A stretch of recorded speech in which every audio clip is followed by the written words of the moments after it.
The ideal candidate for under eye filler. Ideal candidate is someone with significant hollowness or sunkenness because filler adds volume. Who's not a good candidate for under eye filler? There are several categories of patients that are not ideal candidates for under eye filler, in my opinion. First, it's a cosmetic procedure, so anybody with unrealistic expectations and wanting true perfection probably isn't the best candidate.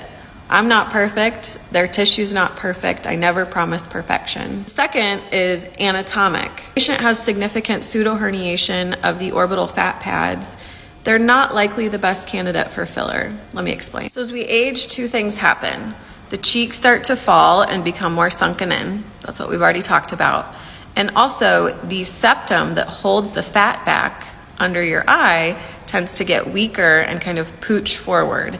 And so you've got a hill up here and then a valley down below. When someone with a really big hill and a deep valley, they're not likely going to benefit just from filler. Ideally, that patient would undergo a surgery, a lower blepharoplasty, where we reduce the fat bag, wave down that hill, because then it makes the valley less deep, and then occasionally afterwards we'll fill in the valley if they still want it. Third patient who is not an ideal candidate for under eye filler is somebody that has a lot of issues with water retention. For example, if you're the type of person that has to take your rings off after you eat chips and salsa for dinner and have a couple margaritas, you retain water. Hyaluronic acid fillers work by recruiting water. And so if you're a patient who has volume retention, you may notice that you get a little puffy or swollen wherever you have filler during those times.